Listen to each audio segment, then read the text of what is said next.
you all have reached enough level of completion to mirror exact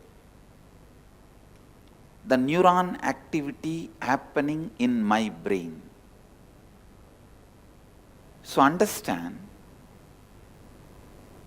please listen, all of you have reached enough level of completion to mirror whatever is happening in my brain, the neuron activity.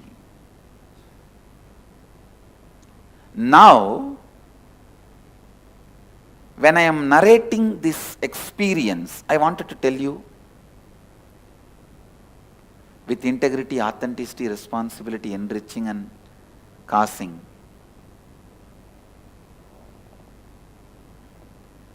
I'll tell you the exact truth.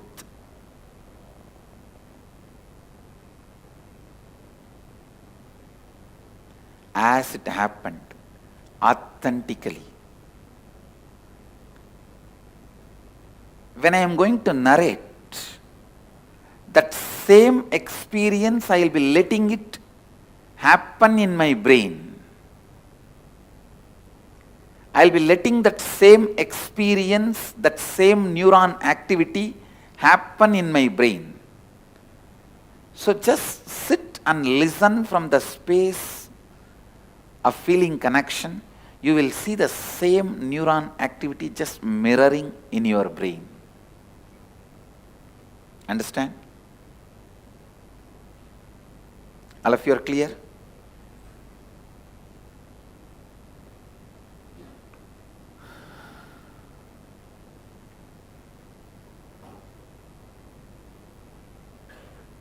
Please listen. It was around the age of 11 and a half, before my enlightenment experience. Maybe 11.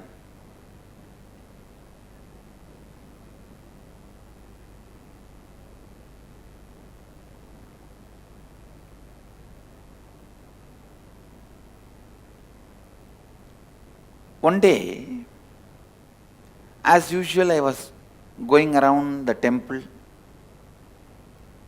Actually, temple was the place I was brought up.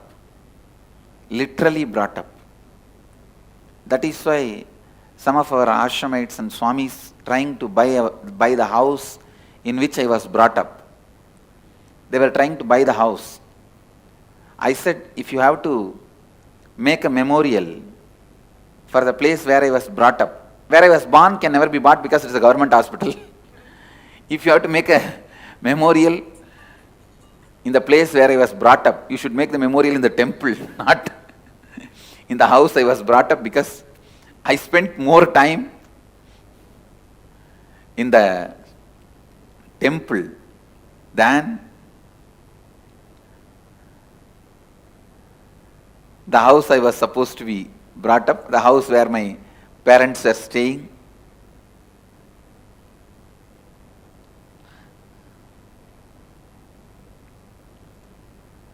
The moment I remember the temple, the joy experience,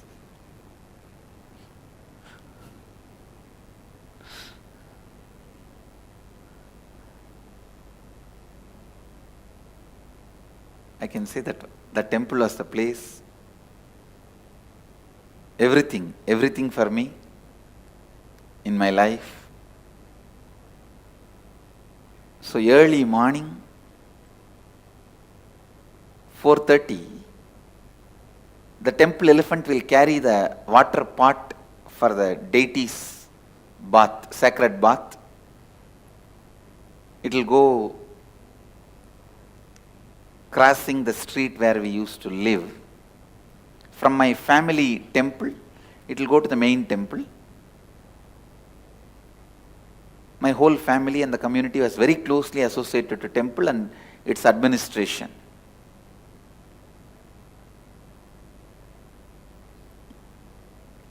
So from my family temple, that water pot will go every morning on the elephant. They will be beating the drums and all that. The moment I hear that sound, actually I would have woken up much earlier, But the moment I hear that sound, I'll be joining the team and going and opening the temple. And the night, when the deity is put to bed, only then I will come. And then after that, I have 2-3 other appointments. Going and seeing Ram Surat Kumar, spending little time with him in the cremation ground. He used to live in the cremation ground for quite a long time. Then he moved near the temple on small house. Wherever he is, I'll go and sit with him and spend time with him. And then late night, I'll come back to the house. So one day,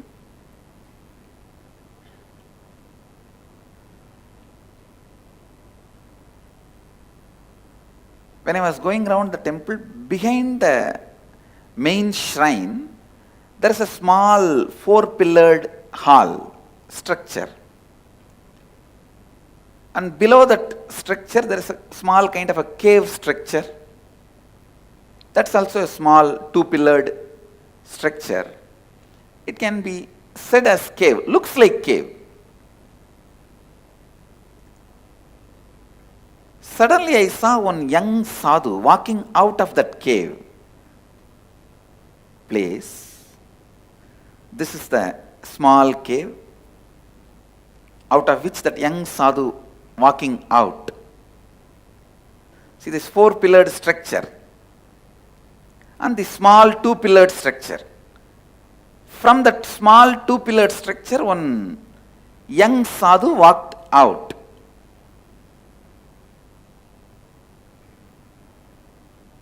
I used to think it was a cave because of the darkness inside. Young sadhu walked out. If I have to describe his beauty and grace, young, well built, long hair with the sacred ash on the face and kumkum and rudraksha, only one dhoti in the hip and only one towel on the shoulder, bare chest, whole body was literally shining. Shining means really shining.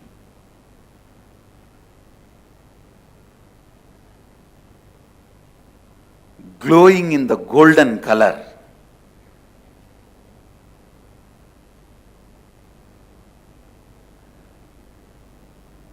Maybe I can equate this photograph. I can't say exactly like this photograph because in this photograph they painted him more bluish. When I saw him, it was not bluish. It was more a golden color. And there was no snake around his neck or a moon around his neck. Just a very normal human form. But an extraordinary grace.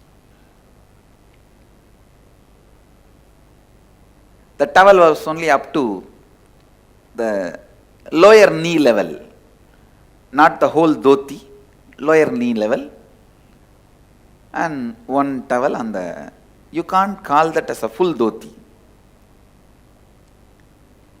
Little smaller than dhoti, and one towel on the shoulder, rudraksha.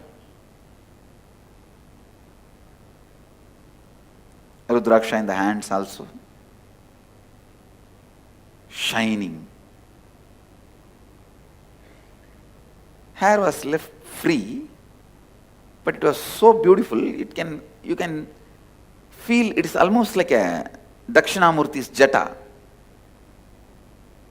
It was standing on its own beautifully. Long hair.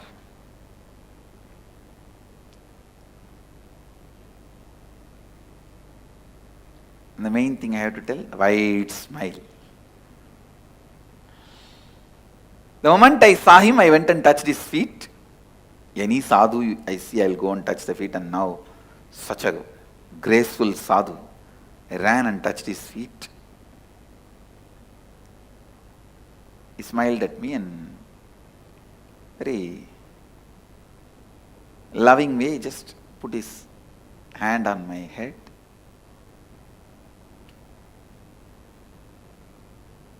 First sight itself, I experienced the deep feeling connection.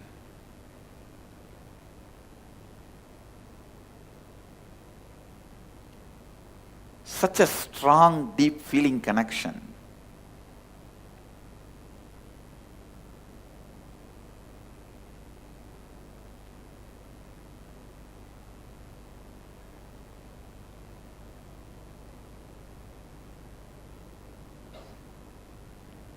As usual, I have regular questions for any sadhus I see. You are from where? Who is your guru? And what do you do? Have you achieved enlightenment? In Tamil I used to ask, Atma Sakshatkar Ayiricha ungalukku? Means have you achieved the enlightenment experience? And can you teach me? My usual questions. I started asking some my same usual questions. He smiled and he started answering. Other than the question, who is your guru? He answered everything. And then some ordinary topics. Those days the ordinary topics means what? When is the next Utsavam in the temple? Why are they not putting enough flowers on the deity nowadays? Which Utsavam, when they are celebrating, why they are celebrating, why they are not celebrating. These are our gossips. The whole city will have gossip only about temple. Whether you talk good things or bad things, it will all be about temple. Good things will be, oh, nowadays lot of crowd is coming for the temple. Bad thing will be, why they are not maintaining the temple properly. That's all will be the maximum rumor, gossip we know. And all these small talks I was having.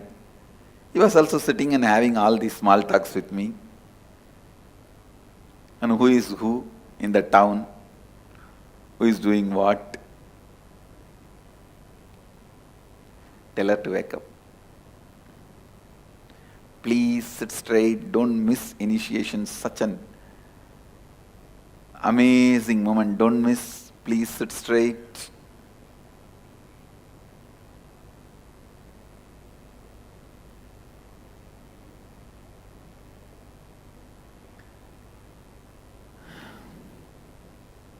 So he was having all small talks with me. I was also having small talks. I still remember, I even spoke about one temple priest having an affair with a temple dancer girl. No. He sat, he spoke even about those things to me. I still remember. He was telling, do you see this big street Brahmin continuously going to that 4th street? Why is he all the time going there to her house? I said, yes. And he goes there and directly comes to temple also. Doesn't even go to house and takes bath. We were having all these small talks. I still remember in Tamil he was telling, Patya, அந்த பெரிய தெரு குருக்கள் ஒத்த வாரத்திற்கு வாரம் போயிட்டு வரார் பத்தியா. So, all these small talks were also we were having. I don't know how. The day one itself we became so intimate, so close. It's not that he spoke only about Vedanta, enlightenment, the techniques to achieve enlightenment and science of enlightenment, Advaita. He even spoke who is going with whom, who is doing what.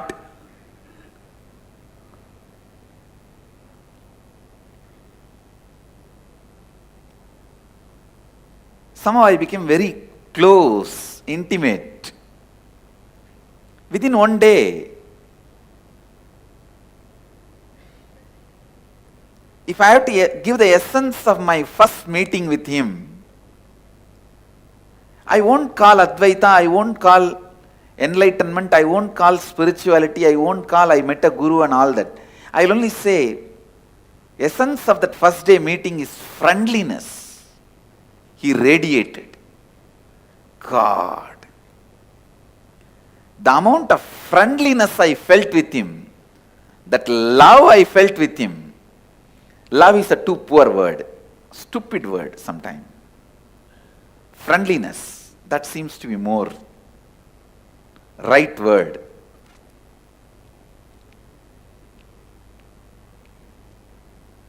Friendliness to the extreme, to the extent, even when I am sitting next to him, I feel like I'll put one of my finger on him, on his body, on his leg, or on his hand. I'll just put one of my finger on him. Just want to be touching him.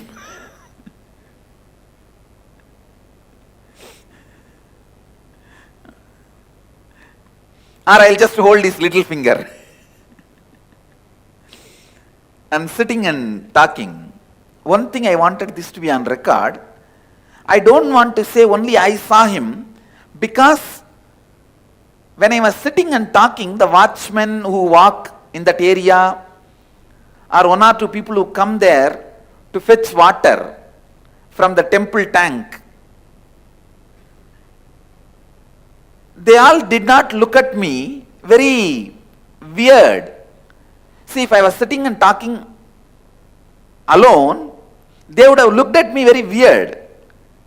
They did not look at me very weird. The way they looked at me, I am sure he was seen even by them, not just by me. This sadhu whom I am talking about, he was not just seen by me, even they have seen him. I don't know how they saw him, but they were not looking at me weird. See, if you are sitting alone and talking, people who walk around, they will naturally look at you weird. You will know by how they see you, they are looking at you weirdly or just casually. I don't remember any of them talking to him or he talking to them back. But I remember very clearly few people were walking. Many times when I was sitting and talking with him, few people will walk here and there. They won't look at me like I am sitting alone and talking. They will just see as if two people are sitting and talking, and they will walk. They will go. And I have also not seen anybody coming near me or near him out of curiosity and trying to touch his feet and all that. Usually when the people see the sadhus, they will try to come and touch the feet. That I have not seen. But I remember people not looking at me weirdly. The exact spot where he was sitting and I was sitting with him and speaking, you can see. That's the exact spot where he used to sit. I used to sit and speak. He will sit on the step where I am sitting now, and I will sit one step below. Sometimes he will sit the upper step, one step above. I will sit where I am sitting now. But in these few steps only we will usually sit.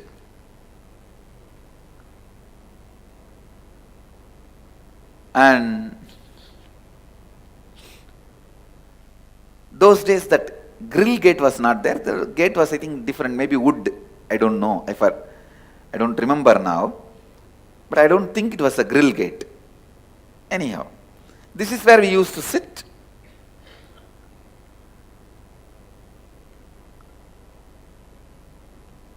So the day one, the essence from my memory I can collect. The essence of day one's meeting was extraordinary friendliness. It was not all about Advaita, all about spirituality, all about enlightenment. Even though my questions were all about enlightenment, he was not speaking only about enlightenment.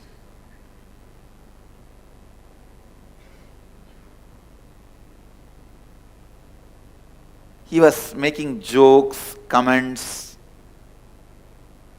funny observations about various things.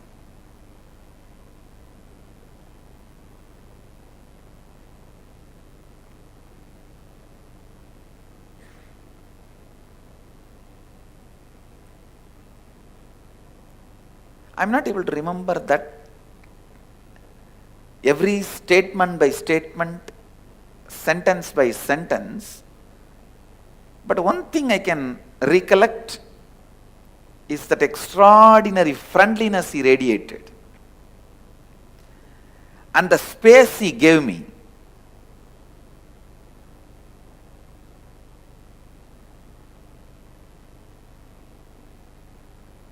I did not even feel like asking him when I started holding his toe or his little finger. I slowly put my hand on his toe and see how he responds. And I've never seen him resisting, so I'll just hold his toe. I used to think the more you are touching his body, more energy will pass. Like electricity connection. That's the belief I had, and he was so friendly. Not only he did not resist, he entertained. That's the exact word I should say. He entertained.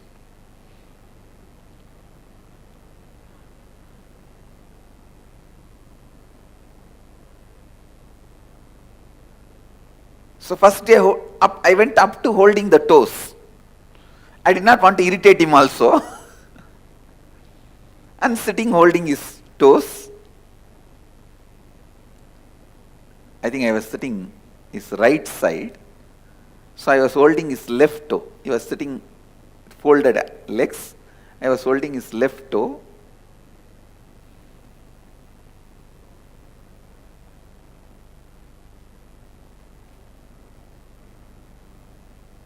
Maybe that is why I got Devi's grace first. Left side is Devi's.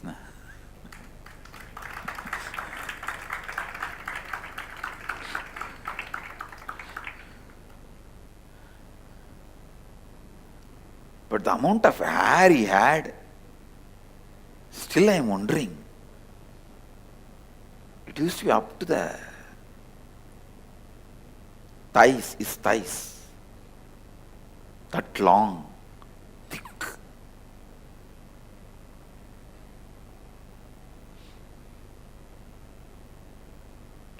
Whenever I see long hair, I will remember him only.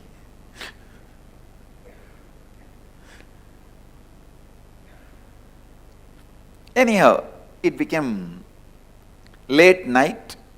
Usually the temple watchmen, they will just go around to lock the temple, to see whether anybody is there inside the temple before locking.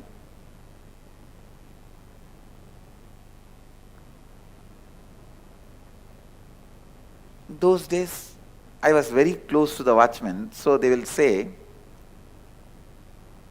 sometime, if I am sitting, hey, if you want to sleep here itself, sleep, but don't come in between the night and ask us to open the door to go out. If you want to leave, leave now, or you sleep here with us itself.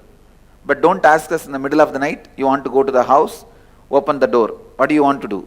They'll give me the option. Sometime I'll go out and sometime I'll sleep there itself. Usually I'll go out because early morning to take bath, again I have to go to the house only. The temple, inside temple, the bathroom and the restroom, we will not be able to use. So we will have to go to the house only to take bath and get ready. And I also had deities, I have to do puja, my personal deities. So I have to go to the house only. So it became late night. And I remember the watchman telling in Tamil, Samingla, Enchiponga, time achi, koil putno. So with this word, I can be sure that he was seen even by the watchman, because the watchman addressed in plural. He said, "O Swamis, go out we will have to lock the temple. Go to your home, we have to lock the temple. So he did not address as a Swami, he addressed as Swamis. Oh Swamingla, means he was also seeing him. That is why he addressed as both Swamis. Go out. We will have to lock the temple. Then I looked at him and told him, where are you staying? He said, I am staying in the temple only. But actually, some of the sadhus were staying in the temple at that time. They were all having their own small caves. I thought, he is also staying here in one cave. I said, okay, then I am going to the... He said, all right, go to the house and take bath and sleep and do your puja and come back tomorrow. I told him, if I come back tomorrow, can I see you? He said, yes, anytime come here and call my name, I will come out. I am here only. And he showed the cave. I was thinking that as a cave at that time. So I went to the house. I tell you, just visualize when you fall in love first time and you are waiting to meet the person again next day morning, how the clock will not move. That is exactly I was feeling. I was sitting, every 10 minutes I will see the clock. I had one small alarm clock for me to get up and go to the temple. That clock will make such a noise. Everyone will in the house will curse that clock and me early morning every day.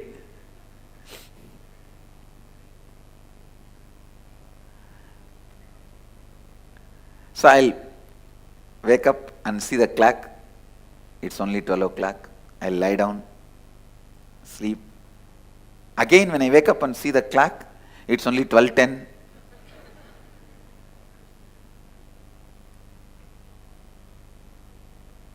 Actually, I moved the needle. I wanted to make it as a 4 o'clock. Because 4 o'clock they'll open the temple door. Then I thought, if I move only my clock, how can I make them open the temple? I waited. Around 2:30, 3 o'clock, I could not handle anymore. I ran and took bath, did all my puja. 4 o'clock, I came and stood in the street for the elephant to come to the temple. An elephant came as usual. It came around 4-5. But that 5 minutes I cannot tolerate. I can't handle. What happened to the elephant fellows? Nowadays they are not following the tradition properly. I cursed his father, his grandfather, his great-grandfather, his whole Vamsa. These fellows don't do anything properly nowadays. Finally, that elephant and all the team came. Only that day I was feeling this elephant is walking very slow.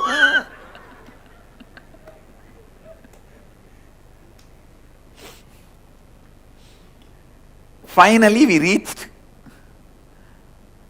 the temple and they opened the temple gate. I ran to this cave where I met him. Usually I will run to the main Garbha Mandir, main sanctum, and have darshan, only then go anywhere. But today directly I ran.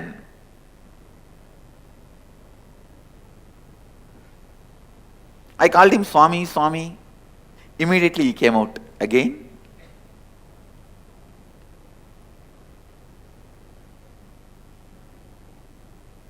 He sat. I was sitting and talking to him. I told him, whole night I was thinking about you only. I saw his face expression. He was pleased, I think. He was smiling. And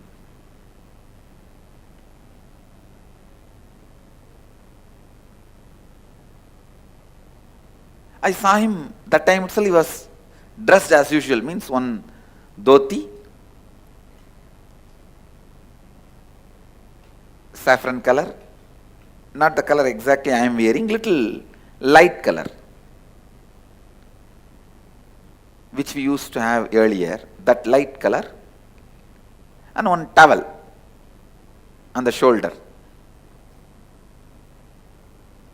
He was already ready with all his vibhudi and kumkum and rudraksha. I asked him, you finished your puja? That's the usual question. He smiled and he did not answer. Many of the questions you will just smile in a very mystical way or mischievous way. You can say both blunder of mystical and mischievous.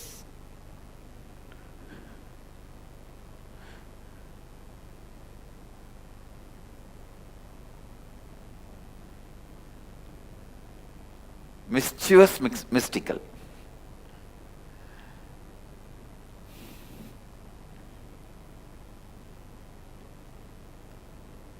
So again, second day also I sat with him and we were speaking so many things.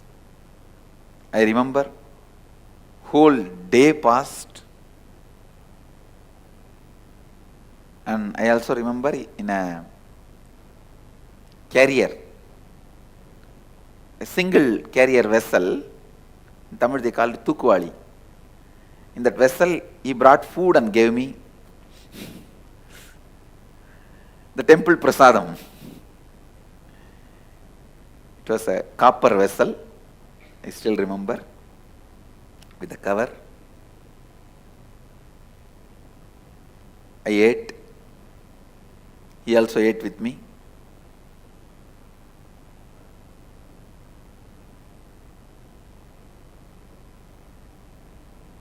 He was clean shaven. Only hair in the head, long hair, but no moustache or beard. Clean shaven.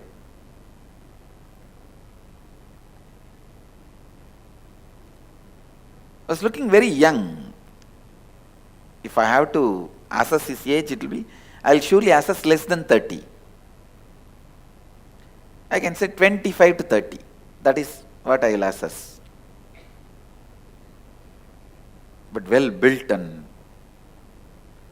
graceful.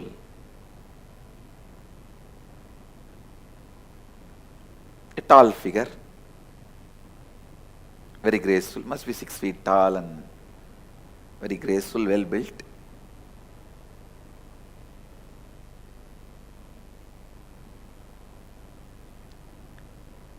Again we were sitting and talking. More than talking, I know it was just spending time together.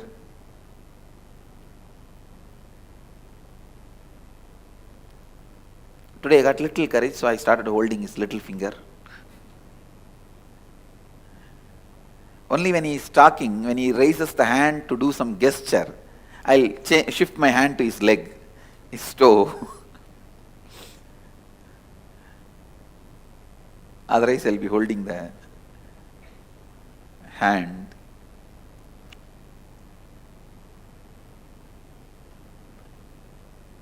It went on for many days, weeks. In 10-15 days, I can say, he became almost just breath of my life. My day is like whole day I'll be with him, whole night I'll be waiting for him, that's all. How many of you wait to come for the morning satsang to see me? Then all of you can understand what I am saying. You just wait for the next morning to happen, to rush and see him.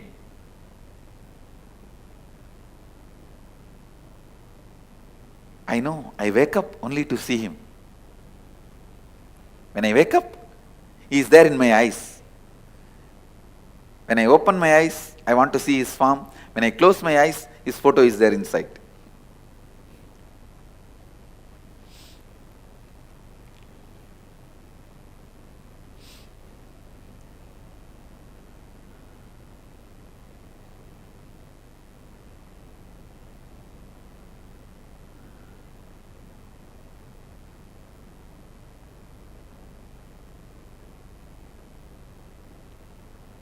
If I have to describe my relationship or what was happening at that time with him, I should tell you this story.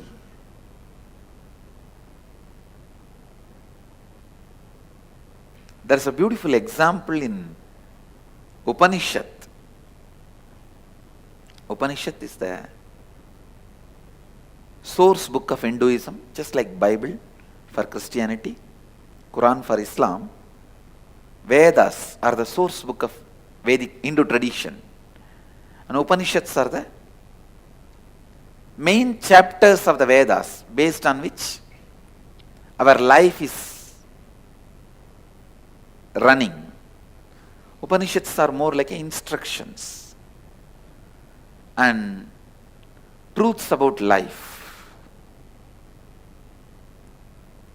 So in one Upanishad there is a beautiful story.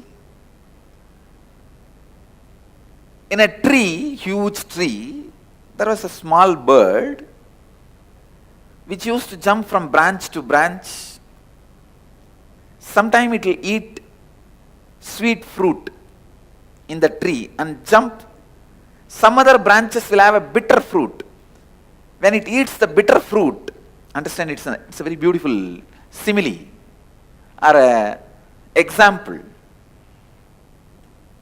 with an amazing truth.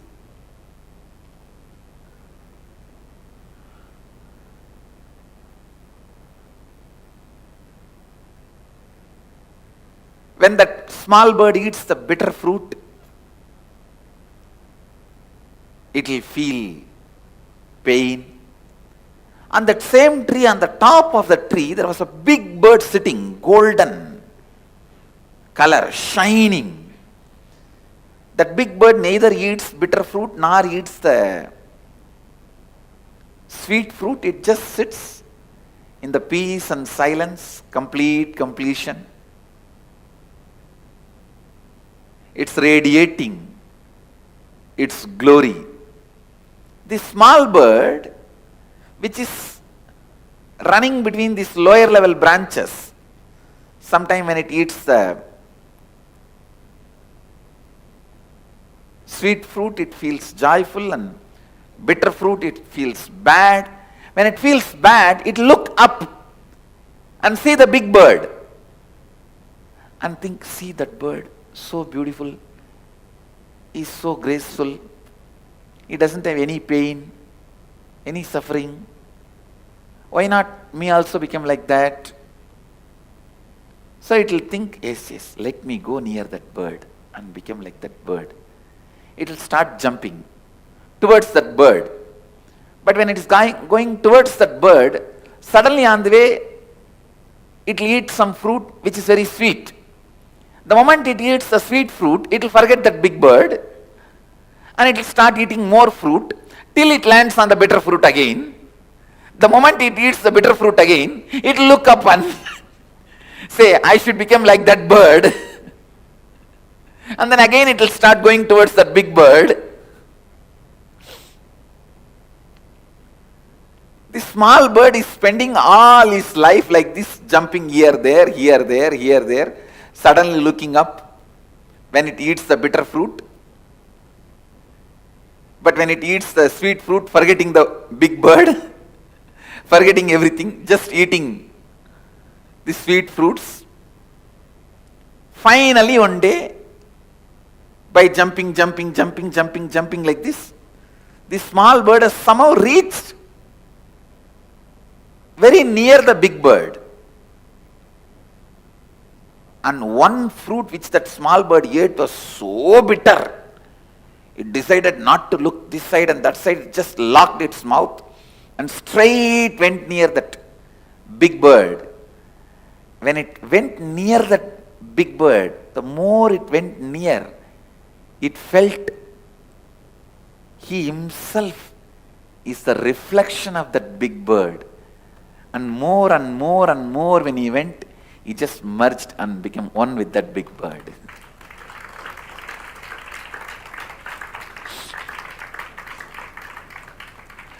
I don't even need to explain the concept behind the story, I think now. I've explained the example so clearly.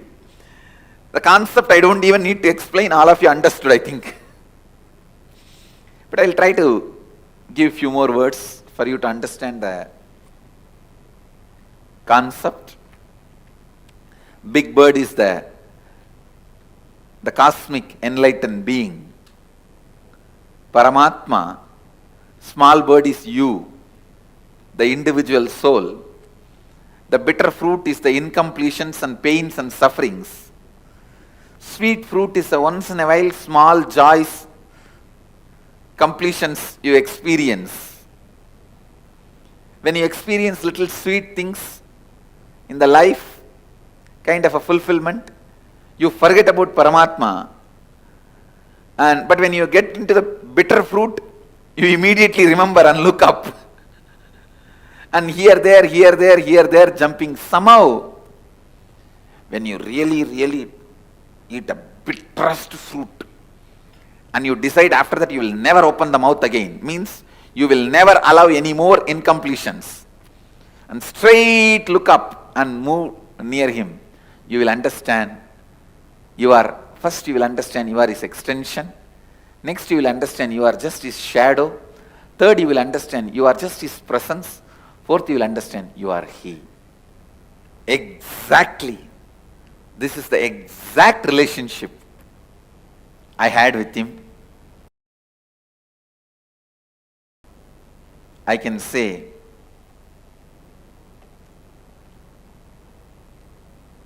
he was my everything. Everything. One day in course of conversation,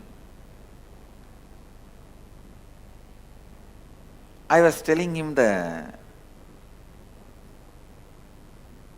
story, some incident about one of the great saintly enlightened disciple of Ramana Maharshi. That disciple used to write the teachings of Ramana Maharshi, and every day he will bring it and show it again to Ramana Maharshi. And if there is some mistake, spelling mistake or grammar mistake, Bhagavan will edit in his own hand, with his own handwriting.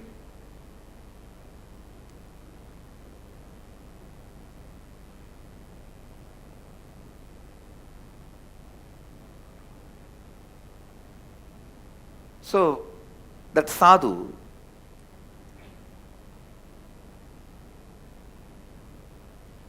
by the time actually I know his name, I asked his name, he said, Arunagiri Yogeshwara. I know his name by then.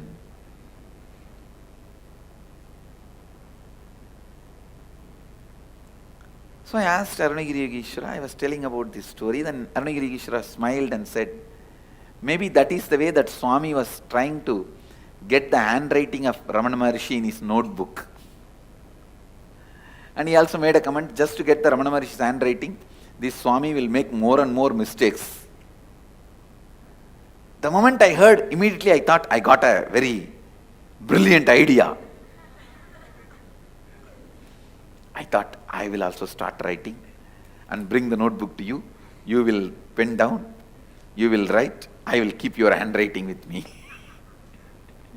And I did it. At least I had 3-4 notebooks. It's very unfortunate that we are not able to get those notebooks now. Let's see, Kal Bhairava will get it for us.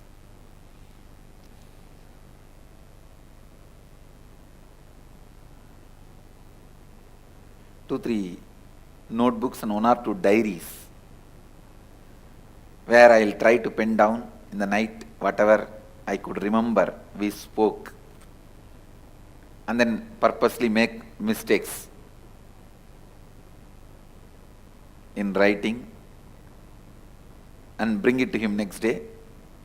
He will also read and smile, and purposely he knows I have done mistake purposely and he will write few lines, few words on it, and he will do editing, means like a crossing or adding.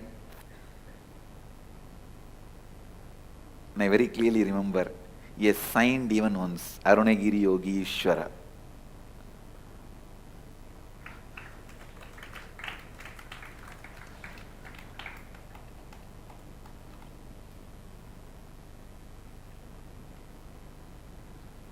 So many things.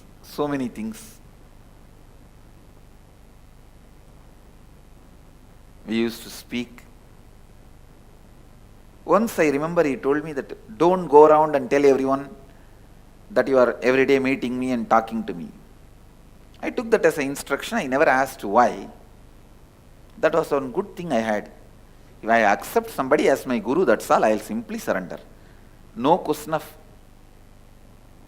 why, what and all that. Before accepting, I will ask all the questions. The moment I accept, after that no questions asked.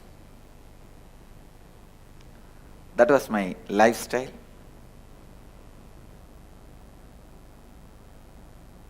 Everything was going well.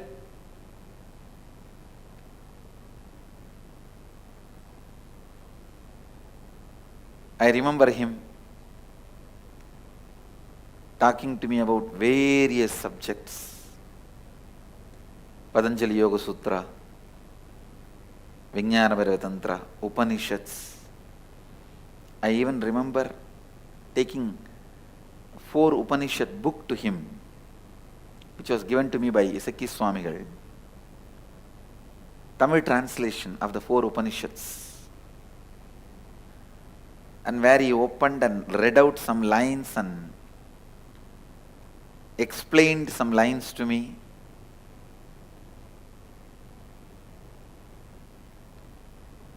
And I had the fortune of directly singing the Devarams of Jnana Sambandar to me. I have heard some of the great songs, Devarams, from his own mouth. I even asked him once, how do you know all this?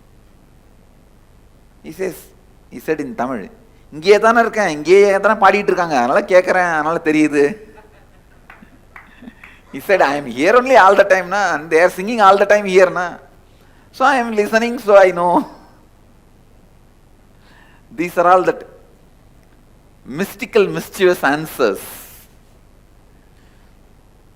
With more time passing, I got more comfortable with him. I ate with him. I have slept in his lap.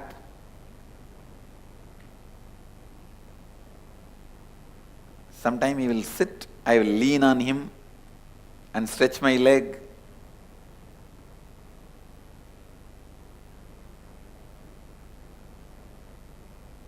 He was never just a guru. He was far more than that. Far, far, far more.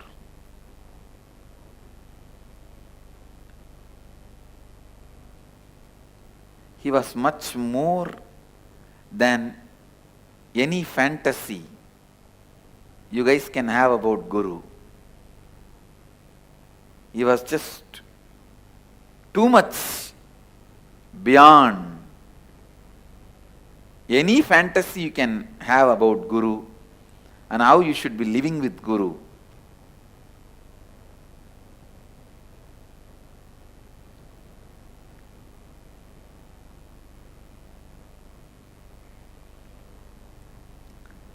Whatever fantasy you guys may be having, how you should be living with Guru, I have lived 1,000 times more and beyond with him.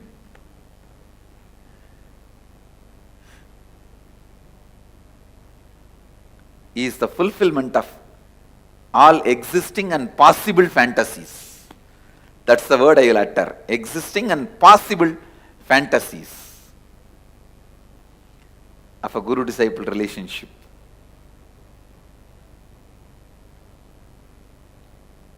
I have seen him materializing.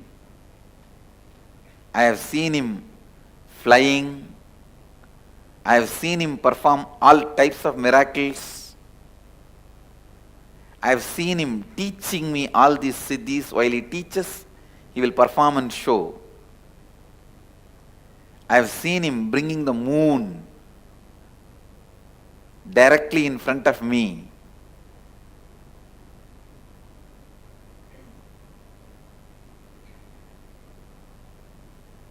Understand, I am neither lying nor I am a brain deranged person.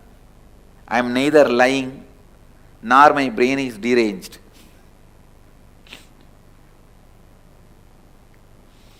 I am not telling you any stories. I am telling you the truth as it happened.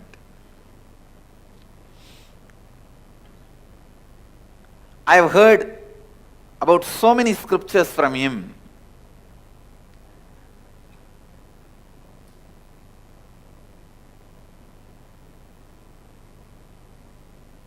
Never he will take more than few minutes to explain any scriptures to me.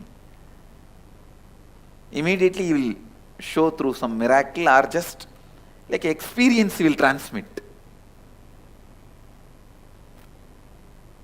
Any samyama he has to teach, he will just teach through experience.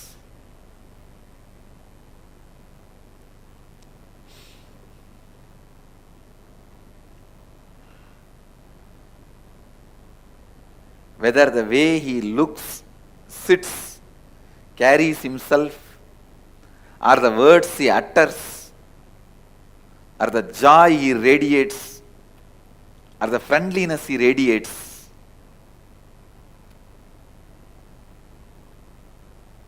or the way he taught, everything is beyond fulfilling any possible fantasies.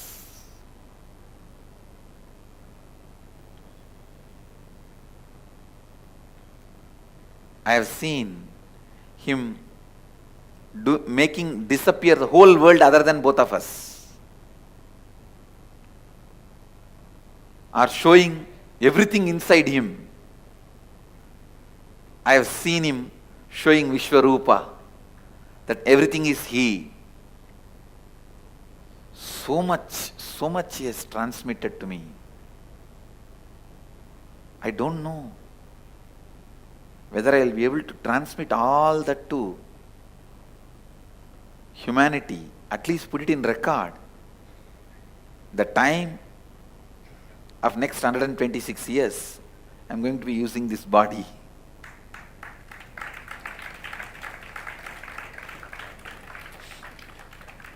So much he has transmitted.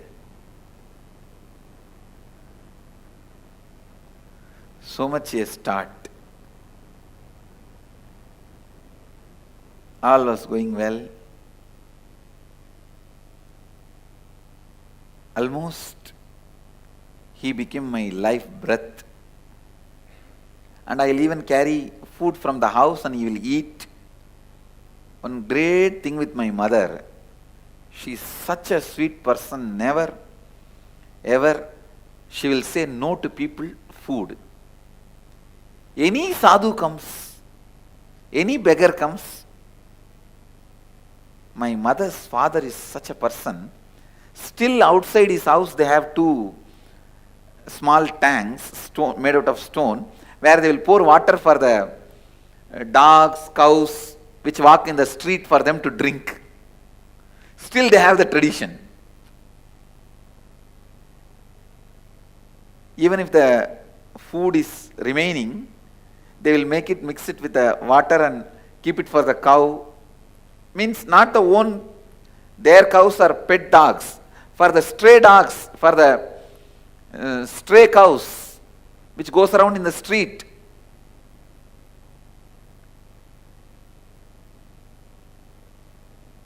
And I remember my father's side grandmother also, she will also feed any stray dog. She will get them. Somehow she will become friends with them and feed them. If they have some skin disease, she will take them to the hospital. Whether it is a sadhus or pets or beggars, my house was always open.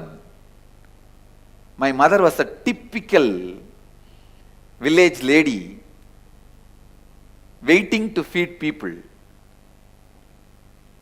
So whenever I ask, I wanted to take food for some sadhus, she will immediately pack and give. She will never have a second word. She will never grumble, grudge, nothing. She will immediately pack and give. She will only ask, Swami, what do you want? You want idli or you want rice? Idli means breakfast, rice means lunch and dinner, both. That's all. That is the only two menu.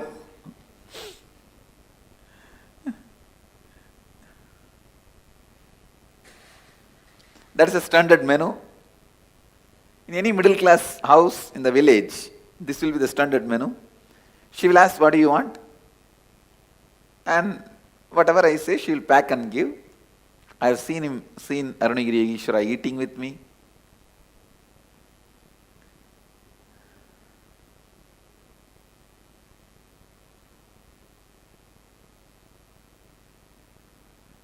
One day I told him, please you come to the house, my house.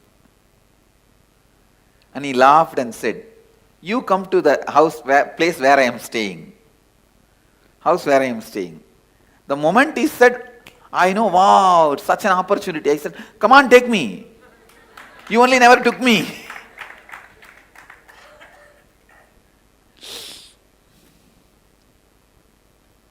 I told him, come on, take me. You never took me to the house where you are staying. Take me to your room. I thought inside that cave only he is staying. I know in Tiruvannamalai temple there are so many caves, and I have seen the cave size of where 1,000 people can sit. Please understand, in Tiruvannamalai I have seen the caves, such huge, large size caves, 1,000 people can sit. That size caves I have seen, with water facility and lighting, the natural lighting and water. I have seen the caves. So I thought maybe this cave will lead to his cave where he is staying. And I also know in Tiruvannamalai temple there are many underground paths, subways. So I asked him, take me to the place where you are staying.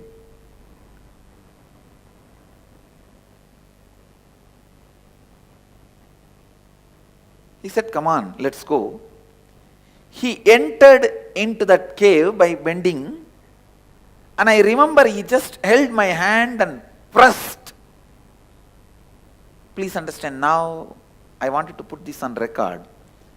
First time when he pressed the hand, I lost body consciousness. All these days I was with him, I never lost body consciousness. First time I lost body consciousness. So, from this moment, whatever I am describing, I do not know whether physically I was part of that scene or I was taken out of my body and this experience happened. I am not able to be clear. Because the moment he pressed my hand to pull me inside the cave along with him, I lost the body consciousness. And even the scenes I remember after this were not like this worldly. He just walked into a cave and I also walked with him, and suddenly the cave opened and we came out and I saw a huge banyan tree, little bigger than our Bidadi banyan tree. It was Arunachala hill, that much I can very clearly say. And the huge banyan tree.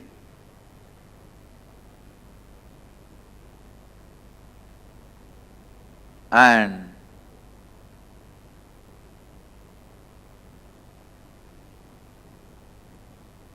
maybe some 20, 30 sadhus were sitting around the seat of the Guru. The seat of the Guru was empty. They were all sitting down, meditating. The moment he walked in, all of them got up and stood and did namaskar. The way they bowed down, I know he is the Guru of that area, means Guru of that group. He went and straight sat on the Guru's seat. The way he went and sat authoritatively, I know he is the Guru. And all of them are his disciples, very elderly sadhus with a long beard, just like you listen and see in the stories. How the Dakshinamurti used to be sitting under the banyan tree and all his old disciples used to sit. That's exactly the scene.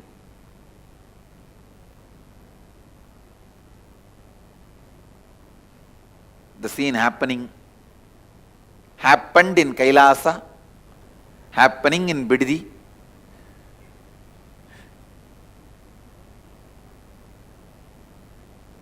Was literally happening. I saw.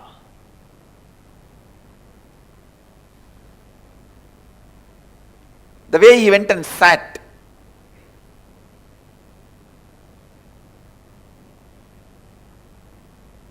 Literally he sat like Dakshinamurti only. He just went and put his leg little this way, that's all. That's the way he sat. Where he put the left leg on the right leg and little closer he kept than usual posture of Dakshinamurti, you see. This is exactly the way he sat. And he started answering some of the questions they all asked.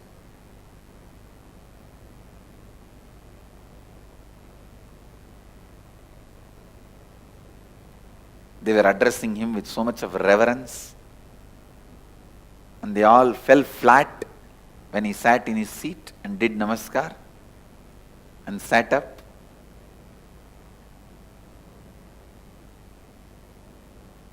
I was the only small boy in that group, but I was looking around and seeing all of them. Maybe after some time, their attention turned on me and one person said, "Who is this person? Who is the only person without kavi here? Who is not a Swami, sannyasi?" That kind of it did not exactly meant I am not a sannyasi, or a person without having kavi, something like that. Because I was with my school uniform. I remember very clearly that dark blue and light blue.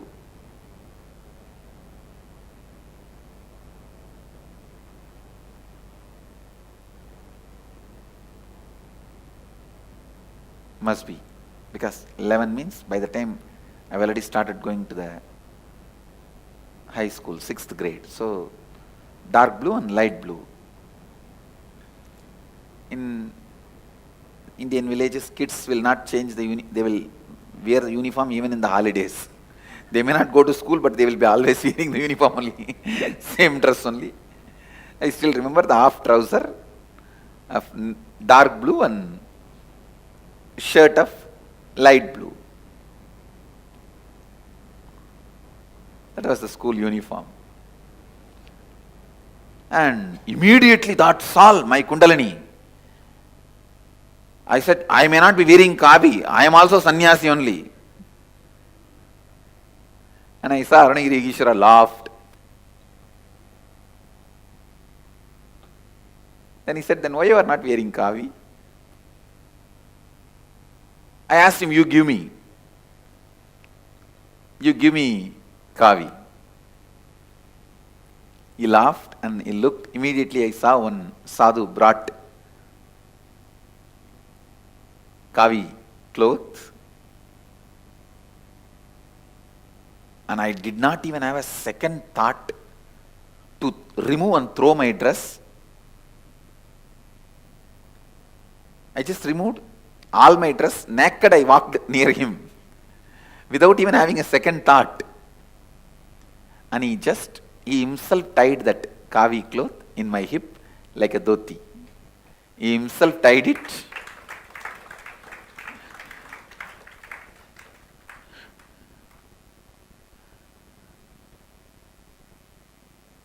I still remember, just tied the cloth and hugged me. Gave energization, put his hand on my head. Naturally, the experience was just out of the world.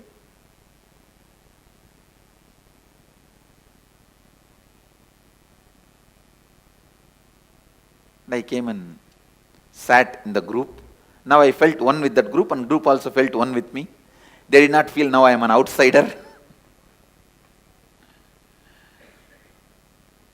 One good thing, still I have that cloth given by him. Still the cloth is there. Because the cloth is there, I feel the experience is either happened in the physical plane or a metaphysical plane which gets converted to physical plane. See, there are some metaphysical experience which disappears when the conversion into physical plane happens. But there are some solid metaphysical experiences. It becomes physicality when it comes down to the physical plane. Like Ramakrishna had an experience of Rama giving him the pot full of porridge, a mud pot full of porridge. When he came down from that experience, he had the pot in his hand. The pot was there. The pot did not disappear. Only the Rama's form disappeared, but the pot was there. That did not disappear. So I can say this experience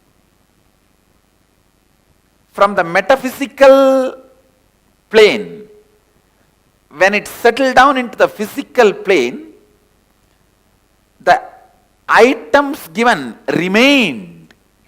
That is why I feel the experience has become physical biomemory in me. It remains as a physical bioenergy.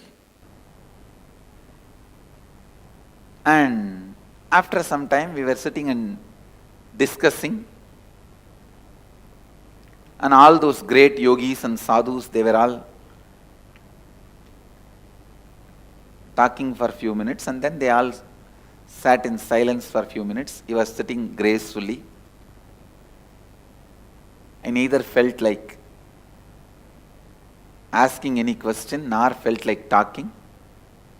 I can say from my observation that tree looked very real because the leaves were there, fruits were there, the bird's sound I remember, birds were there, and in the breeze the tree was moving.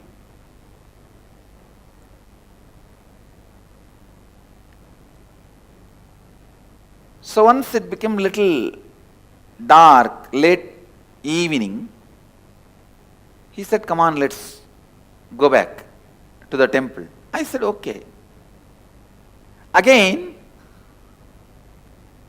he brought me back. While we entered the cave, again he was holding my hand. When we came out of the cave to the place exactly where we entered, there only he just left my hand. I saw when he left my hand only, I came to the physical awareness. So either he took my metaphysical body to his metaphysical space, or he took my physical body itself to that metaphysical space. In these two, any one is possible. Because the cloth is there physically with me, I feel it was physical happening. But because it was completely otherworldly, looked out of the world, I am not able to say it is only physical. I'll explain why in the Next, continuously,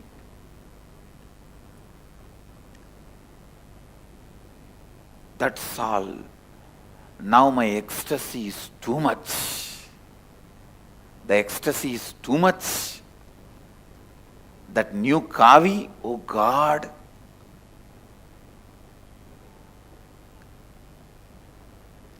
I was running around here and there, showing everyone I got the kavi, I got the kavi, I got the kavi.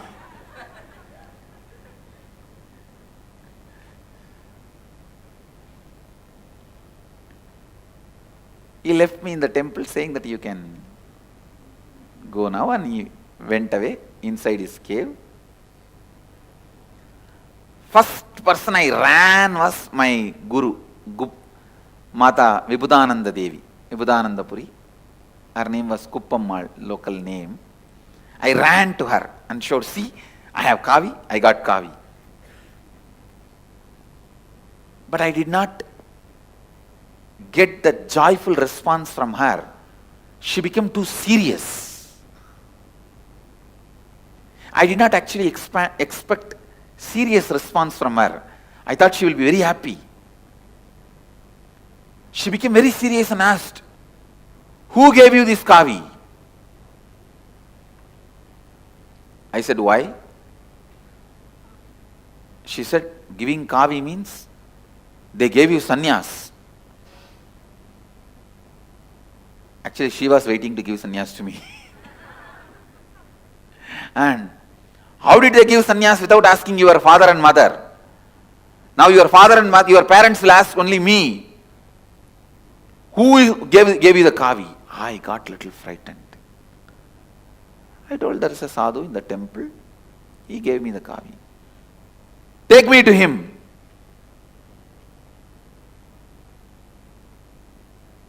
She started telling, no one will give you kavi. You have stolen from some shop. Tell me that.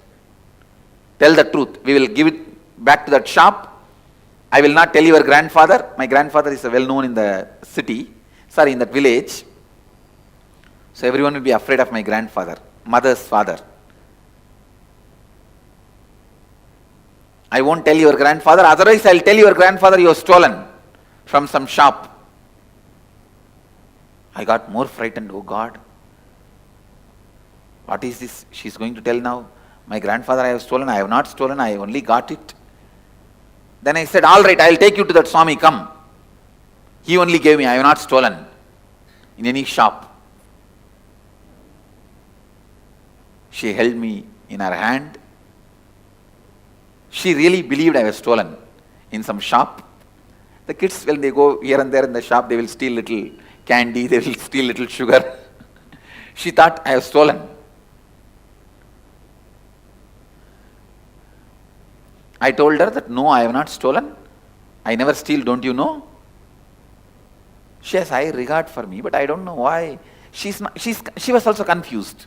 She wants to verify directly. When I took her directly to that cave, and I started calling Swami, Swami, Swami, he did not come out. Almost 9 months.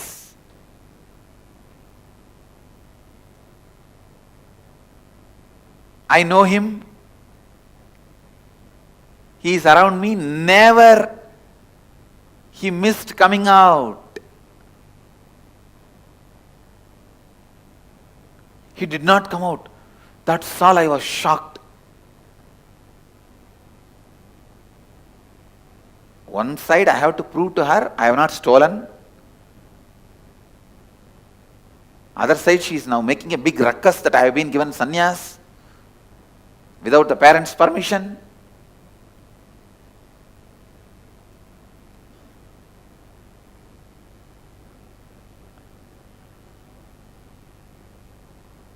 I did not bother even about any of those things, but he is not coming out.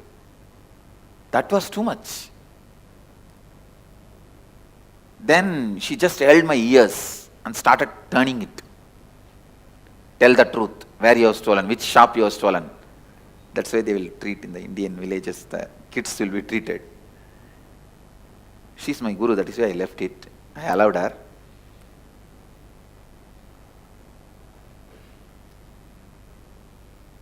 I said, no, from this cave only that Swami came out. She dragged me and took near that cave and showed me, whom are you trying to cheat? Is this the cave? She pushed that stone and showed me. Only then I realized it was not a cave, it was a sealed, solid stone. Please understand. Only then, first time I realized, in that 9 months, it was a solid stone construction. It was not a cave. That is why I doubt whether Arunagiri Yogeshwara taking me inside was a physical or metaphysical. Because I realized it is a stone construction, not a cave. Shock for me. She said, now I have no justification because I am not able to get Arunagiri Yogeshwara. I said it's a cave, it is not cave now anymore.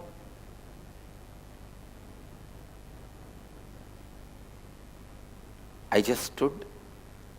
She was just turning my ears. I told her, stop, stop. And I pulled her right hand. I still remember.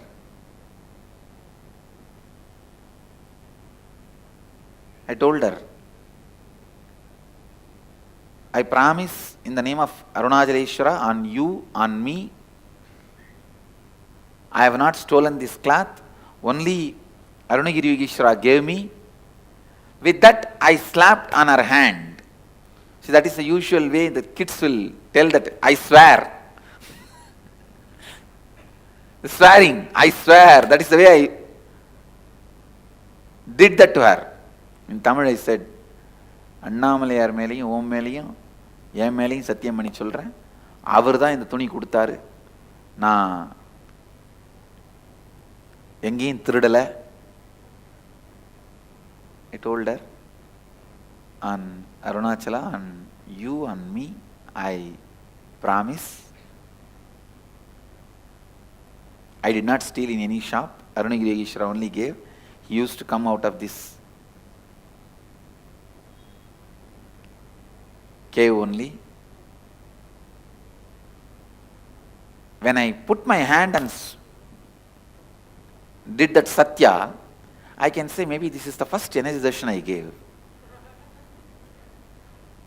No, the power of that experience was so alive. Maybe first time the brain, my neuron activity mirrored in her brain. Suddenly all her doubt, everything disappeared. All her doubt, skepticism, everything disappeared. Suddenly she kneeled down. I saw in her ears, in her eyes, the tears. Her ears, whole thing is completely listening to me. She said, "Unmaile solriyada? Are you telling the truth?" I said, "Yes." Now she has come to the space of listening to me. She is no more that doubting old lady. She asked, "Eppudra irundharu? How he was looking?" I described to her from where he came out. From this cave only he will come out whenever I call, and he will go in. She asked, "Did you ask his name?" I said, "Yes, I asked."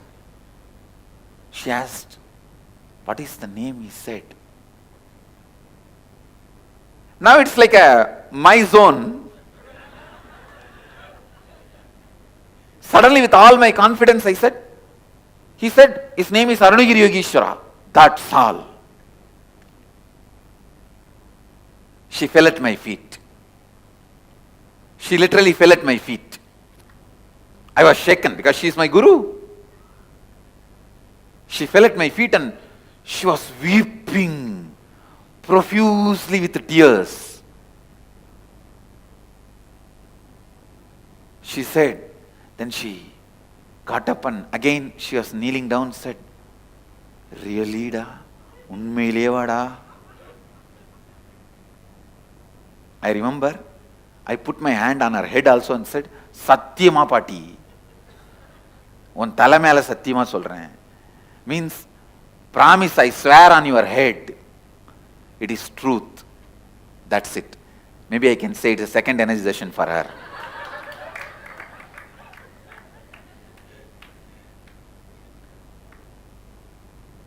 She said, hey, we are all meditating for years and doing tapas just to see him once. You really saw him? He gave you the kavi? You spoke to him? Now she is a complete theist. She is completely able to receive the experience I was telling.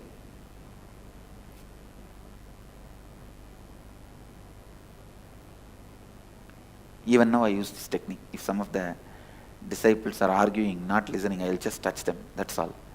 After that they will listen. They will come to the space of listening.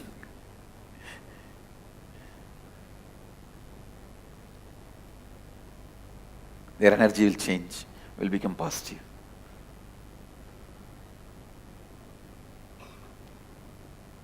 That is why these guys who want to run away, they will never meet me. They know if they meet me, they will not be able to run away. They will disappear without meeting me.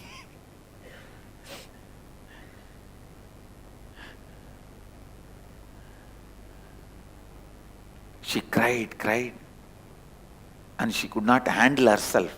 She just left me and went away to the place where she is staying, to her house, which was actually like ashram. She gave that away to Tiruvannamalai temple. She first wanted to give it to me.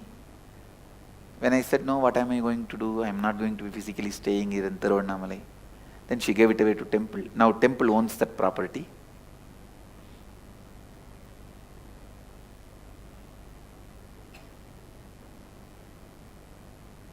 Now, I have a big issue. He is not coming. I felt I breached the word he told me. He told me never to tell anybody. I feel because I told Kuppammal, he is not coming, he is angry. So I shouted, screamed, Swami, please come. Don't leave me like this. I will not do this mistake again. I will not tell anybody. Please don't be like this. But I could not see him coming out.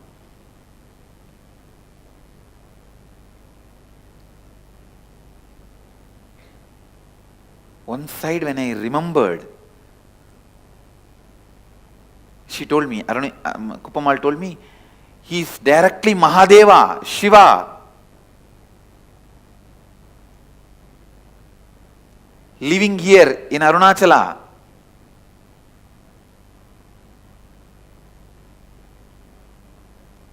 Ramana Maharshi talks about him. Great Siddhas have seen him. One side that was making my body just explode in joy, bliss. He himself came and gave kavi to me. Other side, now he is not coming. So that was just squeezing my heart.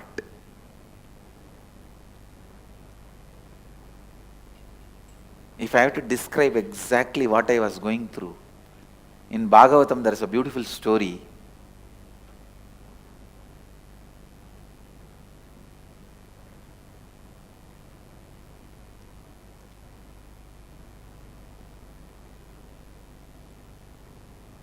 One Gopika, wants to go and see Krishna, middle of the night. He is sitting in the forest and playing the flute. That sound is coming to her bedroom. Husband is not there. So she runs secretly to go and see him and come back.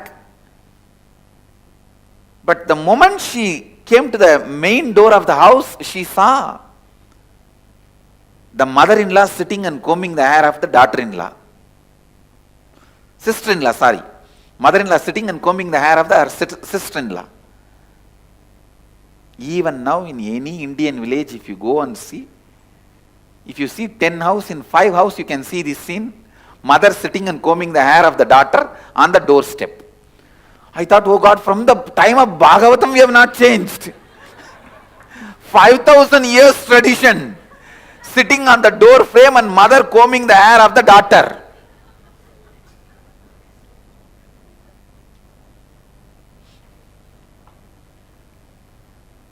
And removing that lice. This is almost like a 24-hour job. If they don't have, in those days no other entertainment, only this hair combing. You comb my hair, then I will comb your hair. So beautifully Vyasa describes. I have to tell you the exact scene. The Gopika runs. The main door frame, the mother-in-law is sitting and the sister-in-law is sitting and she is combing the hair. Seeing that scene, she just stands in this door frame itself. Her door frame itself, and holding the door frame with one hand. One side, when she listens the music of Krishna's flute, all the extraordinary, ecstatic memory of the time she had with Krishna and the memory of Krishna, she is in bliss. Next moment, this sister-in-law and mother-in-law are sitting like buffaloes. Because both of them are there, she cannot go out. They will ask, hey, where are you going in the middle of the night? When husband is also not there, alone. So if she steps out of the house, her character will be questioned. And they are also hearing the music of the flute. I don't know, from that time I think this mother-in-law and sister-in-law never get your devotion and understand what you live and what you go through. Anyhow, whatever it is.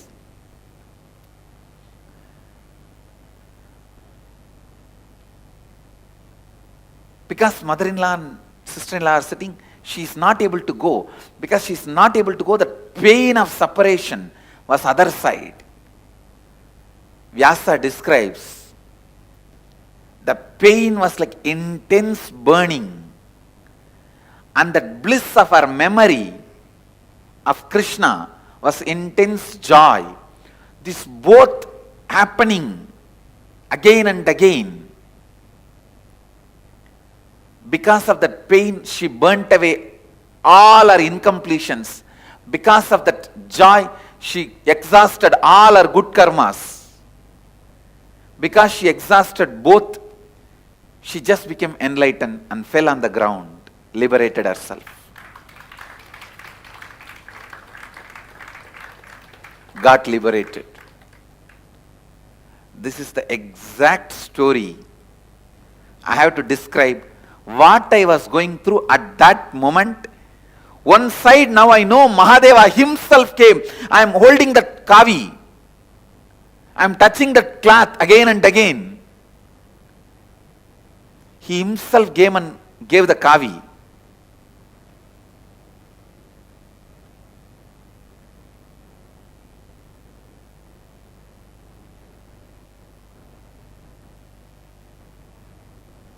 The joy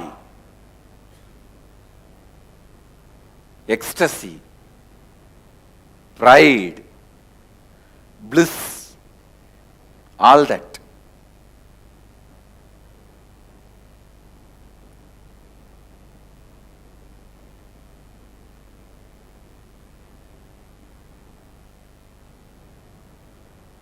The other side, the pain, he is not coming. The fear, he may not come at all anymore. I may miss him. That is too much. When these two happened, whatever the remaining little bit of good karmas I had got burnt by the joy and bliss, knowing that he himself lived with me and initiated me. Little bit of whatever bad karmas were left, they got burnt by that fear, whether he may not come at all. This bliss and joy and pain burnt both the karmas. I just dropped. I can say, by crying, I just slept away there itself. I should not even use the word slept. I fell into some state.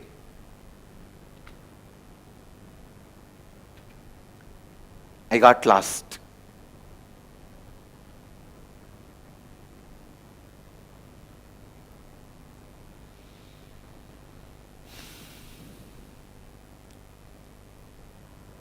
Anyhow, after some time, I think it was a late night, I was sleeping in the temple. I don't want to say sleeping, lying in the temple. The temple watchmen, they will come and wash the temple. Any festival day, they will come and wash the temple in the night. So usually, I will also help them. How I will help them, they will put the tube in the tap, and they will be having the broomstick and washing the floor. And we boys who are volunteering, we'll have to just hold the tap and walk behind them, pouring water. That's the voluntary service we used to do. So, that watchman, temple watchman, he woke me up, saying, "Hey Samir Bhaiya," that is the way he will call me, wake up, hold the pipe for me, I have to clean. And they are going to put the deity to bed, go and have the Garbha Mandir darshan and come back. Somehow that day, I think some festival. I think it was January 1st. But still I am not able to completely corroborate with other things. Anyhow, so the deity was put to bed a little late. He said, go and have darshan in the Garbha Mandir. They are going to close the Garbha Mandir. They are going to put the deity into the bed. Then come back and hold me the pipe. Hold the pipe for me to clean the floor. I said, okay, and I rushed. I was in that same space and state.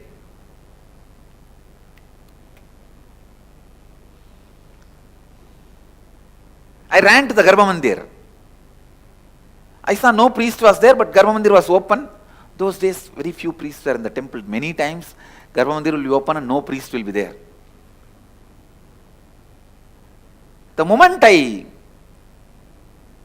entered the Ardha Mandapa, the hall of the Garbha Mandir, to have darshan of the deity, the moment I looked up, I saw Arunagiri Ishvara sitting on the Shivalinga. He was just sitting on the Shivalinga. I could not control myself. I screamed, Swami, are you here?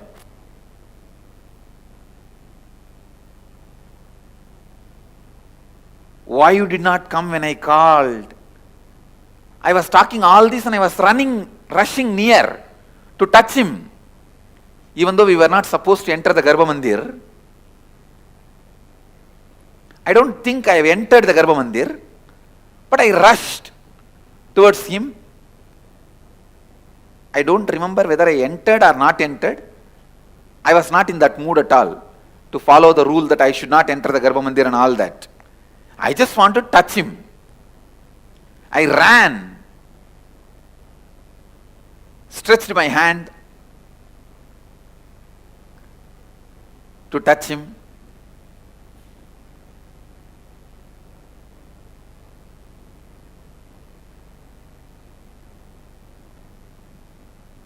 He also stretched his hand. The moment my hand touched his hand, exactly that moment, I experienced, I saw clearly, he is me, I am him. It was just pure oneness.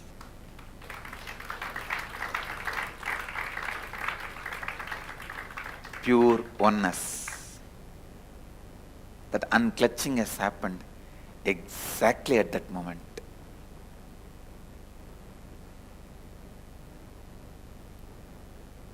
After that,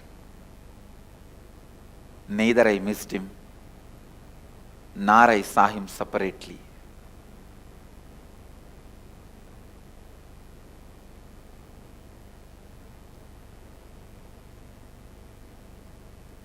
That is the exact moment, experientially, the unclutching.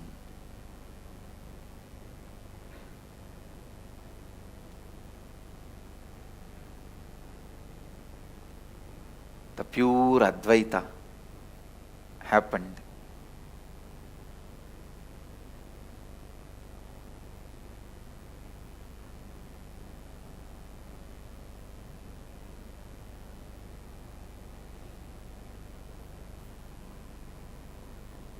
Whatever words you may use, Advaita, Aham Brahmasmi,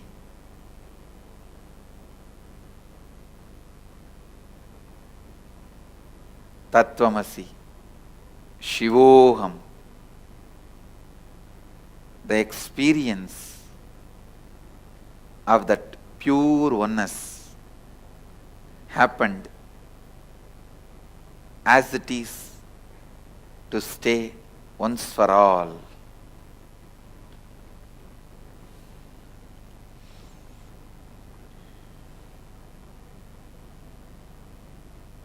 I bless you all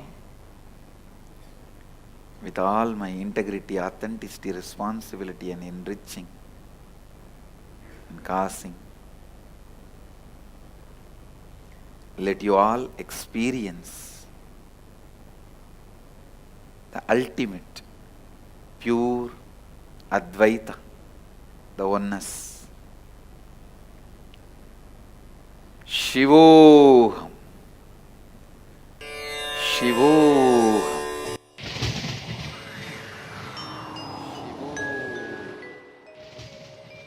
Ananda. Nityananda Dhyanapitham, Nityananda Nagar, off Mysore Road, Bidadi, Bengaluru. Phone 08027279999, www.nityananda.org, www